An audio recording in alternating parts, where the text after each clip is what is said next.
Affordable SUV might seem like a contradictory statement considering the average new price of an SUV on Cars.com is $48,000, but there are affordable options out there, and specifically around the $30,000 mark where it might not be a household name like a Honda CR-V or a Toyota RAV4, but think a little smaller and more affordable.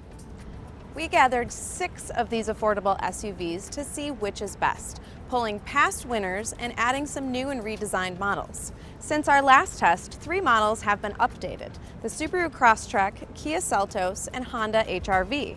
2 models are all new: the Volkswagen Taos and the Toyota Corolla Cross Hybrid. We also decided to test the Chevrolet Trax, which since its redesign has grown larger, though it no longer offers all-wheel drive. We conducted fuel economy testing, took these 6 SUVs on an expert drive route, tested their features, measured their cargo space, measured how car seats fit in them, and because affordability is so important, took into account not only their as-tested prices, but the features you get for the money. So let's dig into the results and see how they finished. Coming in 6th place is the new for 2023 Toyota Corolla Cross Hybrid here in its base S trim. And one of the things we say about these comparison tests is you have to figure out where our scores matter most to you. And this is really an object lesson in that. It's got 7 category losses in our judges scoring, 0 wins, but it also won our fixed scores by a handy margin because of things like its excellent fuel economy and surprising power. So let's get into it. What do we like about this car? Oh, well, that is a very short list. For me, the multimedia system was nice. It was very straightforward, easy to figure out, everything was within easy reach. That is something that was not offensive. Yeah, wireless Apple CarPlay, wireless Android Auto for the base model, that it definitely is nice to have and worked well in this car. Yeah, too. For me, it's an upgrade over older Toyota infotainment systems. Yes. It's not necessarily getting to class leading, but it's certainly better. But we should definitely talk about that fuel economy. This was far and away the winner of our fuel economy testing, which doesn't really surprise when it's the only hybrid we have in the test. Yeah, it was 12.7 miles per gallon better than the next best car. Wow. And that 47 miles per gallon it got on our 200 plus mile loop was better than any of its EPA ratings. Wow. Yeah, and another thing, in the pro column is that quickness that you get from that hybrid powertrain. This felt among the quickest out of all of the vehicles. Yeah, it was the second fastest in 0 to 60, and second to fastest, it lost by 1/100th of a second. Like, it was right there with the fastest in the test, the Seltos, but also the most fuel efficient. How cool is that? Mm-hmm. Yeah, no, and coming in at under $30,000, that's really tough to beat. So Yeah. if you're on a budget and looking to save money on gas, this is definitely something to consider. But there are going to be some downsides. So there are some powertrain downsides, and we should start with that. It is noisy. There's just not a lot of sound deadening material, I think, in this car. Yeah. And the powertrain itself is just really rough sounding under hard acceleration. Wind noise, road noise, powertrain noise. It was one of the loudest vehicles in the test for sure, it's a deal breaker for me. Yeah. And we also weren't huge fans of the interior. I think this is probably the most basic interior we've got here. Not really surprising, it is the base model and nothing else here is at the very bottom of its trim levels, but not a lot of fun to be had. Even the Volkswagen has a little bit of blue for some visual pop. This has some blue stitching on the seats, and that's about it. Pretty much everything else is black plastic. Yeah, and this is still a $30,000 car, which is not the least expensive in the test, but if you're behind the wheel, it kind of feels like it. I mean, these are entry-level SUVs, so I get it, Yeah. but others do it much better. Oh yeah. We also need to talk about the Corolla Cross Hybrid's ride quality, which none of us were fans of. I thought it was very bouncy and uncomposed over broken pavement. Joe? Yeah, when I look at a car and there are multiple wheel options, like typically the smallest wheel will have the most sidewall, it's higher, and it'll absorb rough roads and impacts. This is the entry-level model, 17-inch wheels. It does not ride well at all. It has harsh impacts. You really feel it almost reverberate throughout the entire car. it's not comfortable. Reverberate was a word that I was just thinking of too. You hit a bump, terrible bump absorption, and it just goes throughout the entire cabin. Yeah. And that's a real deal breaker for me. That overall jittery feeling is just really uncomfortable. One of the other areas the Corolla Cross Hybrid scored poorly was in-cabin storage. And Joe, I know you have some strong feelings about that, so Yes. let's get into it. It's one of those everyday annoyances that there's no place to put your stuff, right? Your keys, your phone, your wallet, and the cubby that's at the bottom of the dashboard ahead of the gear selector, it doesn't fit my phone. My phone will not lay flat, and I don't have a big phone. It's just a normal size iPhone in a case, and it only fits in at an angle, or if I flip it, it's sticking out of the cubby and slides out, and then the actual center console storage is also really small. Yeah, they're both just strangely sized and not very useful. Yeah. Yeah, I found myself using the cup holders a lot for item storage, which is fine if you don't have anything to drink, but if you do, now you're just fumbling for space. That's It's not where I great. put my phone. Yeah. Cargo isn't the worst. It was about mid-pack, but interior room is a very mixed bag. I was comfortable up front, but not at all comfortable in the back. What did you guys think? Yeah, absolutely. I really struggled in our car seat check, especially installing rear-facing car seats. Rear-facing convertible and an infant seat. I installed them, could not sit in the passenger seat in front of them without my knees jammed against the glove box, which is a safety and a comfort issue. So it got very low scores for its car seat check. The class as a whole now, of the ones that we tested, actually have really good back seats. Except the Corolla Cross. It wasn't even close. There is not a lot of back seat room. Your knees are close to the seat back. It's narrow. It's not a place that you want to spend much time. Yeah, and lest you think that that's a hybrid issue, the backseat measurements for this are identical to the gas version. Right. And we had the same complaints about that backseat. But it's clear that what Toyota spent the money on for this car is its powertrain and its fuel economy and its acceleration. And that's where this Corolla Cross Hybrid did well, but everything else, all of our subjective scores really knocked it down, and that's why it finished in 6th out of 6. Volkswagen's smallest SUV joined the lineup for 2022, and for 2023, the Taos got more standard safety features, which helped keep it competitive. But for our challenge, the Taos was challenged, coming in 5th place out of 6th. Ryan, user interface was rated very low. Tell me what you think. Yeah, I really didn't like using this screen. I thought the graphics were very, very dated. I thought the controls were a little bit clumsy too. Everything else in this class seems to have updated, and VW seems to be falling behind a little bit. Yeah, it's a similar system that I have in my personal 2021 Volkswagen Atlas, and the capacitive controls on the side can definitely be accidentally brushed, and it's just not a great overall experience. It is familiar, but again, versus everything else in the class, it's a little behind. I struggled with that tuning knob that only worked for some functions, like AM and FM radio, but not satellite radio. It just seems like kind of an odd setup. The other thing that it didn't do well in is interior quality. And Joe, you rated that pretty low. Tell me what stood out. Yeah, I mean, if you're looking at subcompact SUVs and you have this perception that it's not going to be a nice car, this delivers on that expectation, but that's not the case, knowing what else is in the class. Some of the textures were just really bland, and there wasn't anything that stood out as, wow, that's nice. Everything in the back seat is totally hard plastic, except for the slightly padded armrest. But again, there are others in the class that do it much better. Yeah, Brian, you and I were talking about how they just threw a pop of blue plastic in there as kind of like, hey, look at this. I'm fun too. Exactly. I'm at the party. I mean, it is more fun than not having it, but it's just sort of a throwaway sort of appeasement to, I think, younger buyers. But the drop off in the back seat from the front is massive. Everything's just firm, even when it is padded. I also found the steering wheel stitching a little bit annoying, like just irritating on my hands as I used it. Yeah, kind of a cross between quality and user interface was the digital dashboard. It's not like normal Volkswagen digital dashboards that are done really well. It's different. It's a little smaller. It has different graphics, and it's really low quality. It looks blurry. It's not crisp and clear. It's like, my glasses smudged. No, it's just Yeah. how it is, which is disappointing because it is done well in other Volkswagens. Another big disappointment for this vehicle was in value. It came in last in value. And while, not the most expensive, not the least expensive, it still was missing some key things that other vehicles had at around this price, like all-wheel drive, automatic climate control, a moonroof, some kind of strange omissions. Yeah, the lack of automatic climate control was painful in the heat and just confusing.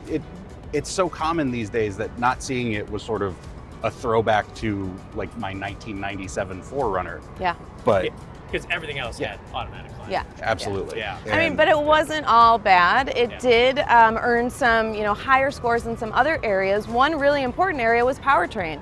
We all really liked this powertrain. What stood out to you, Joe? It's interesting because our previous experience with the Taos and the all-wheel drive version and its engine and transmission has not been great because the transmission experience, it was a bit wonky, the shifts were strange, and the front-wheel drive version addresses that because it has a different transmission. Right. It's using a standard 8-speed automatic transmission versus the dual clutch automatic transmission, which, it was just a very inconsistent accelerating vehicle.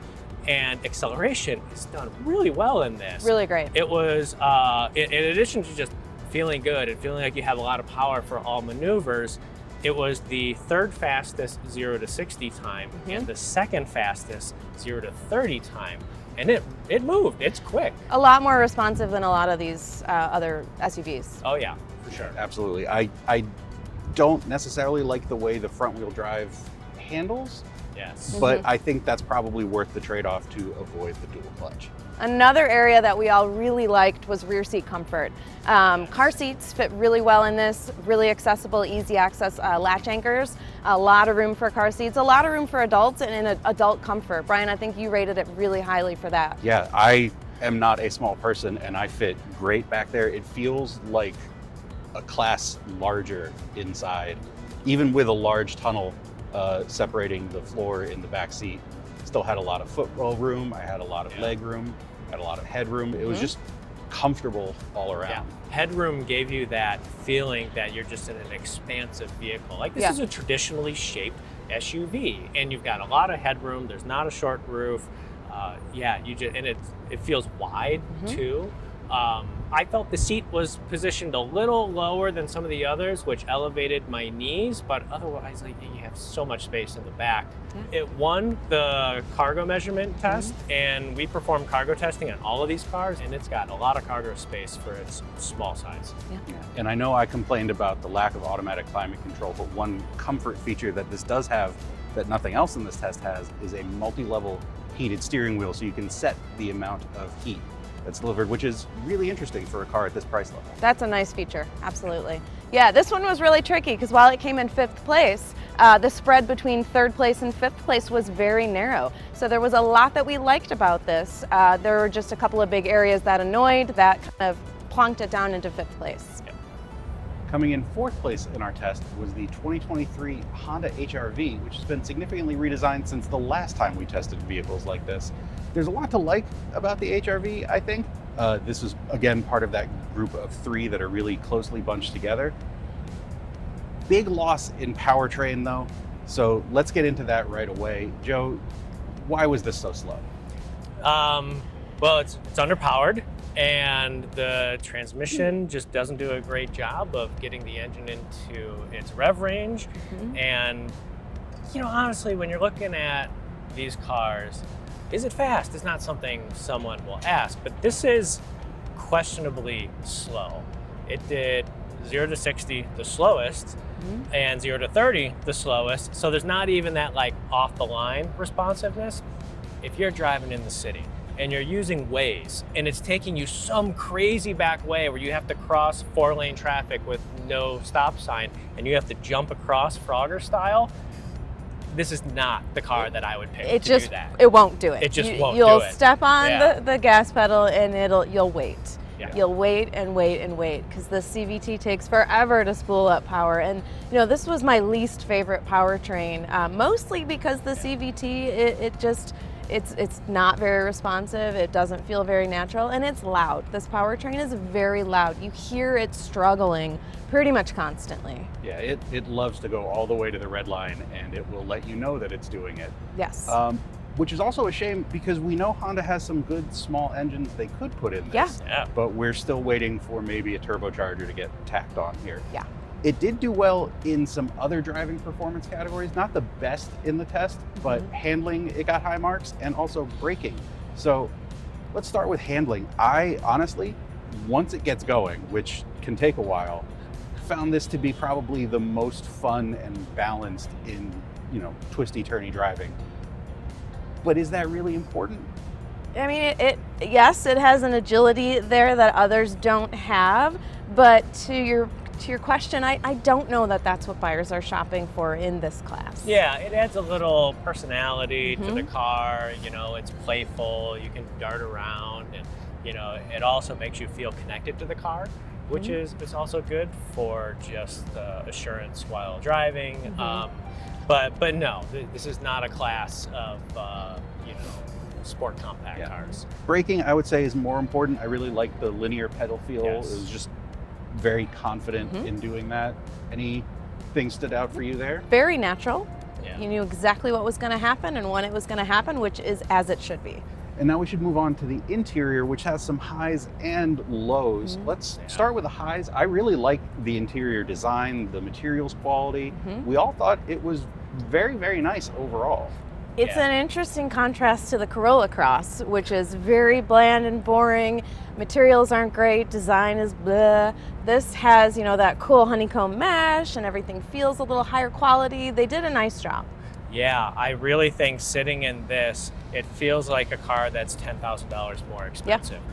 This is very much a CRV interior, and it's really, really well done. I enjoyed just how nice everything looks and how it feels, and how it does feel like a more expensive car than it is. Yeah, and in-cabin storage as well is an area where it excels. There's a nice little cubby behind the gear selector, sort of under the console. Yeah. Not really fitting for my hands necessarily, but it's nice to have that extra storage. The bin is a decent size. There's a good cargo space up front as well. Unlike the Corolla Cross, you have places to put things. Yeah, for such a small vehicle, I think they creatively found ways to add a little bit more storage here and there. Yep. Yeah. And in back, we were comfortable, I think. But let's talk a little bit about car seat fitment. Yeah, car seats were kind of a struggle for different reasons than with the Corolla Cross. In room, it did fine. It's in fit. So a couple of things stood out. One is the head restraints. They only came up a little bit. So my forward-facing car seat and my booster were not able to fit flush against the seat back because that head restraint was in the way. That's a safety issue.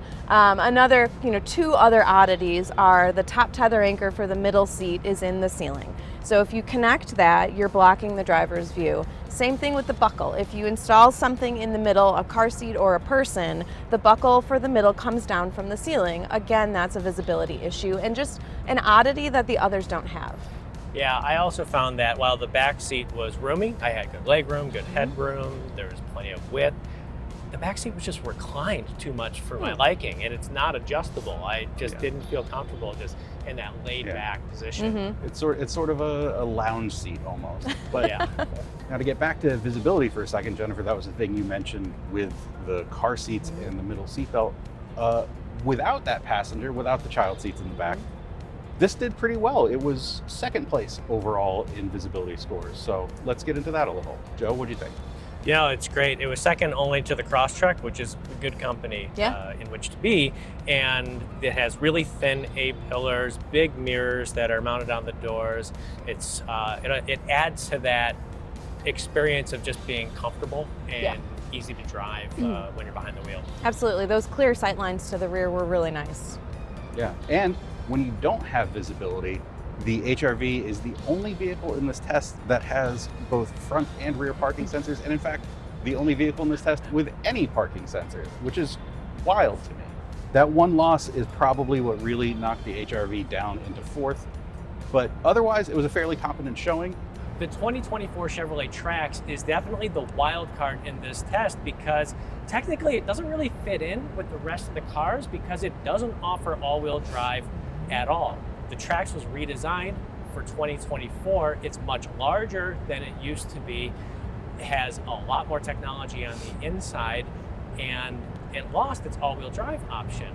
And that didn't hurt it as much as you might think. In this class, the Trax placed an impressive third, so let's take a look at why. One area the Trax had a dominant win is screens, controls. Why was it so good? Yeah, this was my favorite system by far. Everything was just easy to use, worked well within easy reach, and just a beautiful, beautiful system. Like the screens were, modern graphics and really slick, high resolution, responsive. Overall, just a really nice integration. Wireless CarPlay and Android Auto worked seamlessly. Just very impressive system. Yeah, it's gorgeous. It's responsive. It looks as modern as anything I've been in higher vehicle classes. It just works really well. Anything you want to do, any function, it's right there. It's fairly intuitive as far as controls go and where things are located. There's a nice little fixed bar along the side for main functions, and it looks good and it works, and that's not always the case. Yeah, the customization is really trick. The resolution and clarity is just more BMW-like than anything else in this test. It's really good, and it's the whole package. It's wireless CarPlay, wireless Android Auto, and wireless charging, which you don't always get. So well, and the climate controls below it are they're clear, they're big, they make sense as they should. They're just no nonsense. Yep, definitely a standout in this class. Now, it was competitive in other areas too, like in-cabin storage. Yeah, absolutely. There's a lot of nice little places to stash stuff, which I appreciate. And in a vehicle this size, again, it's kind of nice to have as much storage as you can. Yeah, and what I really appreciate, as much as we like that little cubby in the HR-V, it's sort of enclosed. Everything here, except for the console bin, is still open, which gives you a height advantage, makes access a little bit easier. It's fairly well thought out. There's not a lot of room. It's not a very big vehicle, but they make do really well with what they have. Yeah, what surprised me in how well it actually did was in its powertrain score and acceleration. We're talking 3 cylinders, turbocharged, not a whole lot of power by the specs. But it actually is pretty quick and responsive to drive. It surprised me because I'm coming out of the old Trax. That was that was a real dog, and just not, that powertrain was not impressive in any way. So this is definitely a step up and surprised me in its quickness. Yeah, it feels a lot quicker than what you might consider to be its more likely competitors. And I think also part of that has to do with the 6-speed automatic, which is just a much better transmission application than some of the CVTs we're seeing in competitors here. It's better at shifting, it's better at delivering that power linearly and quickly. And this might not be the most powerful in the test, but it didn't feel like it was so far behind the ones that were the most powerful. Yeah, below 40 miles an hour, getting off the line, this thing is really responsive. And it's got this surge in power from 3,000 to 4,500 RPM that actually spin the tires, which caught me off guard. And it was the 4th fastest in 0 to 60. So still faster than 2 of the other cars in this comparison. Cheap doesn't necessarily mean value. Expensive doesn't necessarily mean it has no value. It's features for the money. And this car is $26,000 and had features that other cars didn't. And I think you're getting a lot for your money with this car. It has a lot of things that you need at that price, which is impressive compared with the other vehicles in this test, which we're missing a couple of things. For sure. You're looking at heated seats, heated steering wheel, nice, moonroof, and 4 USB ports. Yeah. Which is more than others at this price. Yeah, I mean, at this price, you're not getting that 4th cylinder. You're not getting even the choice of all-wheel drive, but the things you do get are things you don't find necessarily in all of these more expensive vehicles. And it really delivers on a lot of features for the money. Yeah. So let's talk about what it doesn't have and what it doesn't necessarily do well. I think at top of mind for all of us was visibility. Yeah, absolutely. Seeing out the back was tough. Those windows, you know, the windows on the side are very small. That roof line really impedes rear visibility. It's, you know, not easy to see out the back. Yeah, it's a very aggressively shaped roof line with short windows and a raked back windshield, and yeah, it definitely has a unique look, more of a hatchback type look, and it looks sporty, but you'd pay for that. Yeah. And out the front too is a little bit harder than some of the vehicles here. You've got this raked windshield, you've got the high mounted side mirrors. It's not as good as some of the others here, and in a comparison where some of these are really good with front visibility, that stood out to me. Yeah, and I thought the back seat was roomy, but you guys had issues in the back seat. So My thing with the back seat was it just felt very much more closed in to me, and I think it was because of those smaller windows and that sloping roof line. It felt kind of cave-like back there. Yeah, and for me, the roofline really impeded my headroom, which is really the most unpleasant thing for me when I'm in a back seat, is when my head is touching the headliner. I don't care for that at all. yeah. Well, and it's not a very nice place to be when you look at the features. It's very cheap feeling back there. There's not a lot of padded plastic. There's no vents for climate, and there's no armrest that comes down like a couple others have. Yeah, in terms of interior quality, once you get past the front seat, there's nothing. There's no padding. Right. There's no soft touch anything in the back seat. It was forgotten. And we can get into whether or not Fun Nods in terms of styling are really worth it. This has some yellow trim that just, to me, seemed out of place. I think you thought it seemed out of place too, Jennifer? It was really just strange. Like I did a double take when I came in. Just did not appeal to me. Bright yellow plastic, not my favorite. And it also didn't do well in car seat fittings. Yeah, we had a couple of problems with car seats. One, again, with the head restraints. Those, prevented the seats from sitting flush against the seat back. The other was room. There's just not a ton of leg room for the rear-facing car seats, which take up a lot of space. And so the last thing I think we'll touch on with things that could have been better, handling. Yeah, that was a big problem for me. This felt like a much bigger, heavier vehicle to me in terms of, around town maneuverability. The steering felt heavy. It just felt kind of lumbering and hulky and not indicative of its size at all. Yeah, I could definitely kind of see the cheapness in how it drives. Perhaps that was some areas of cost cutting. When you're turning and you go over a bump, it kind of feels like the wheels are flopping all over the place. So definitely some issues in handling and ride quality. So the track's much better than expected, much better than it used to be. What's interesting though is it doesn't have all-wheel drive. And all-wheel drive is more of a need than a want, and it got dinged in points for not having all-wheel drive, but it still did better than the other front-wheel drive car in this test, the Taos, and still a very respectable third place finish for the new tracks. Coming in second is the Subaru Crosstrek, which got an update for 2024 that includes a gigantic new infotainment screen. The Crosstrek stood above the others in a couple of different areas, many of them comfort related. Let's talk about comfort. First, ride. What stood out to you, Brian? There's no better way to say it, how comfortable it is. This is probably, of all the SUVs here, the one I would take as my daily driver, just for how comfortable it was, even in the short time behind the wheel. You lose some handling, it's a little bit rolly, but these aren't handling cars, and it's worth it for how unbothered it is by real rough roads. Yeah, it really absorbs impacts well. It's all soaked up in the suspension. It doesn't make its way to the front seat. And the front seat is just like, talk about like cushioning on your body. It's so nice. It's such a relief after getting in some of these other cars.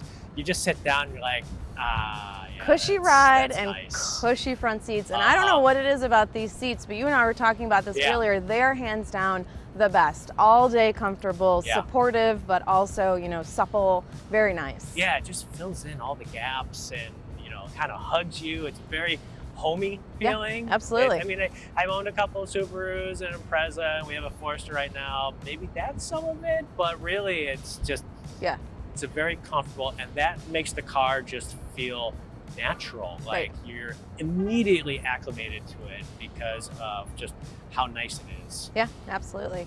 One thing that we're really torn on is this new gigantic infotainment screen, which has a lot going on. There's a lot of pros and a lot of cons. Joe? Yeah, so I think overall it's an improvement over what there used to be because the displays and controls are simplified. The old Crosstrek had that pod on top of the dashboard and it had additional steering wheel controls. Those are gone. That information is now put elsewhere. It's much more streamlined. But this new screen doesn't come without bringing its own issues. Yeah, we all had trouble connecting to it with our devices for the wireless Apple CarPlay and wireless Android Auto. Even when we weren't surrounded by everyone else's phone and was trying to figure out what was going on. It was difficult sometimes. And there's a lot that's still buried in the menus, which is just a frustrating way to access things, especially for things like climate controls. Right. You do get heated seat controls outside of the touchscreen, which is great. You don't have to do like 3 button pushes just to turn on your heated seat. Right. And you do have physical temperature controls to the side of the screen, but a lot of the climate controls are still in there. It can be frustrating to use that. There's a lot of glare issues too. We both experienced that. I think we all experienced that. Absolutely. With polarized sunglasses, Right. part of the screen was blurred. Yeah. Right. And when you're driving, you know, you want to be able to see and access and do those functions very quickly. And in this car, it was too complicated. Yeah, it's just the downside of putting those controls in the screen. Right. And let's just pull it out. Let's Yeah. just go back to physical controls for this. Right. You can have physical controls and big screens. Let's just Right. package it, make Right. it work, because specifically with that polarized sunglasses issues, it might be different depending on lenses and Right. shape, all that, but for all three of us, it was an issue and pretty notable. Yeah. Another big win for this was invisibility. Yeah. Great sight lines, front and back. It really stood up out, especially against something like the Trax. Yeah. Yeah, there's thin A-pillars. Again, you get a nice little window between the A-pillar and the side mirror for extra visibility for things like people crossing at stop signs. Yeah. There's great visibility out the back. My one issue with it is that there's a lot of things in your sight line if you're a taller driver. The eyesight unit is kind of bulky. Yeah. It can take away, but overall you still have just great sight lines, front, rear, to the side. Class leading. Yeah. Again, adding to the instant comfort level and being able to acclimate to driving this car so easily. It's just very, very easy to drive. Absolutely. So second place means it wasn't first. So it did lose on a couple of things. Cargo room, and we didn't love the powertrain. Talk about that a little bit, Joe. It was slow. It's one of those things where you have to be very mindful about the traffic gap that you're trying to jump into. Yeah, and another CVT as Yes. well, which is not the most responsive, not the most reactive, not the most natural feeling. But also among the most noisy. Very noisy. Which is a fun side effect of that choice. So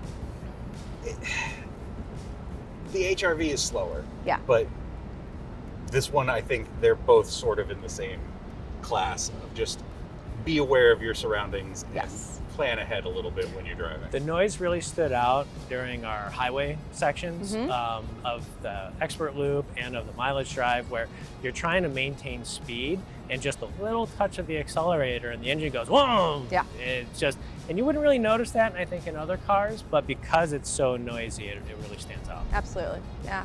And then the other thing that it did poorly in is cargo room. And this is a small vehicle class, but others do have more space in back. And that is so funny because this used to be the big option. Right? And now you've got all these other cars that are just more proper SUV shapes, right? This is still very much a raised hatchback. I think the Trax is like that too. But now you've got a lot of these cars that are just box-shaped SUVs that give you more cargo room. Yeah, Yeah, absolutely. this feels like something where if you wanted to fit a lot of people, you're probably looking at exterior storage options for Yeah. longer trips. So there's a lot to like about this, which is, why we gave it second place. And I think something else needs to be said is the standard all-wheel drive. Oh, yeah. Getting, comfort, getting safety features, and getting that standard all-wheel drive for around $30K is really impressive. And the winner of our affordable SUV challenge is actually a repeat winner, the Kia Seltos, which won our last test. And the 2024 Seltos actually has improvements that helped it gain a sizable lead over the Crosstrek. And it did that while also being the most expensive in the test. At $33,000, it was $2,500 more than the next most expensive vehicle. And even at that price, there's a lot of value and there's a lot to like. So let's dig in what kept the Seltos on top. One thing that immediately stood out as soon as you sit down is just how nice this is. Yeah, this was my favorite interior, hands down. And it combined a lot of good things. Everything felt nice, everything looked nice. It was just, the design plus the materials, just a home run in general. Yeah, the materials quality is outstanding. There's still some plastic, which isn't really unusual for the class, but so much of this is softer and better padded and nicer materials. And there's still some fun visual cues, like the speaker mesh is Very fun. textured, but that feels premium instead of just we put a nice color on it because we could. It's a very high quality interior that really, really stood out to me. Yeah, I think what really stood out was this brown interior. It had the highlights on the dashboard, the seats, they just look very, very nice. Especially compared with something like the Trax with kind of that funky color. You don't really know what's going on. The vibe here is much more mature, premium, just lovely.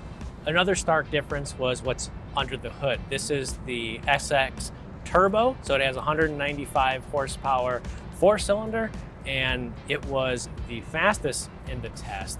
It was more like a hot hatch than anything else here. Yeah, it's a great powertrain. It's much improved over the previous generation Seltos too, with the switch to an 8-speed automatic from its previous dual clutch. Thought the transmission shifted real well. It's nice and quick, fun to drive. That's not necessarily a huge thing for shoppers, but it's a really nice thing to have, and it really adds to that premium feel of the Seltos. Well, and the 8-speed really stands out to me, especially, we're complaining about those other CVTs. Yeah. This 8-speed it's a great pairing. It does exactly what it's supposed to do. Shifts are just no nonsense when they're supposed to happen, not abrupt. It feels natural and it's a good match. That combination of power and interior, this is the luxury and the sport option of the group, which is interesting.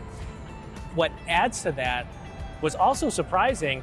This was quiet to drive. Very quiet, probably among the quietest in terms of the road noise, the wind noise. The powertrain was nice and quiet. Yeah. Compared with some other ones, it was refreshing to get inside and hear not a lot.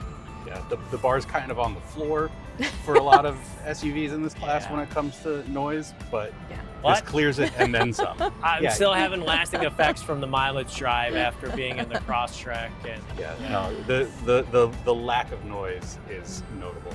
yeah, it's done really well, which again, for being the quickest, most fun to drive, one of the best handling of the group too, is very notable.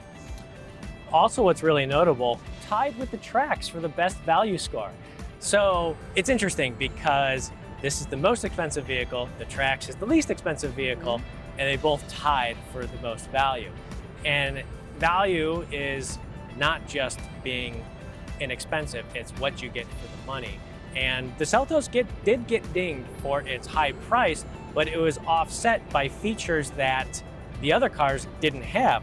So those unique features, ventilated front seats, a reclining back seat, a hands-free power liftgate, that's like solid SUV territory to have that feature that none of the others in this test had. And then also the warranty. Very nice. Kia's 10-year, 100,000-mile powertrain warranty really helped it, solidify that value win, even though it is the most expensive in the test. And all of those combine, the warranty, the features, the interior, the driving experience, all of those combine to elevate it above the others and give it more of that premium feel that it's kind of surprising from, an entry-level SUV. Oh yeah, for sure. What I struggle with this car is how it compares to larger SUVs, and at what point do I make the transition? But here, among its class, it's, top marks. Yeah, for sure. Let's talk about where it didn't do so well. Now, it did well in a lot of places. Yeah. There's one area where it was absolute bottom, and by a lot. Fuel economy. Fuel economy. And that's a big one, unfortunately. Huge. People care. Yeah, so the 28.4 miles per gallon that it got in our fuel economy loop was considerably lower than the best-in-class Corolla Cross Hybrid at 47.4 miles per gallon.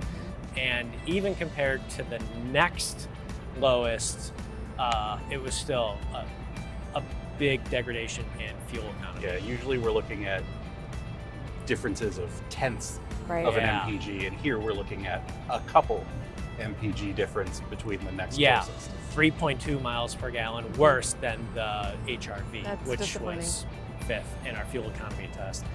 What about some other quirks that came up with the Seltos? It did okay in the car seat check. It was the only vehicle whose latch anchors weren't completely exposed. So a little bit of struggling, to connect the car seat anchors. Not a lot, but it required more muscle than any other vehicle, unfortunately. Yeah. There were also some unusual missing features for, comfort and convenience. It's got ventilated seats. It doesn't have a heated steering wheel. It doesn't have dual zone automatic climate control. It doesn't have still, and we've harped on this with Kia vehicles forever now, it seems like, it doesn't have wireless CarPlay or Android Auto. You have to be plugged in. Yeah, it's a strange omission because you're also getting this really nice screen experience for the instrument panel and the multimedia system with really nice graphics, but it's missing a feature that might not be an expected feature, but you're getting it at a very affordable price in a lot of these other cars. Other than that big fuel economy loss, the Seltos performed mid-pack or better in every other test with no other losses, and that's a sure way to win one of our comparisons, and the Seltos did it again. But I also want to say, how can you use these results? Well, we have our criteria and we have our order, but what's most important to you also matters.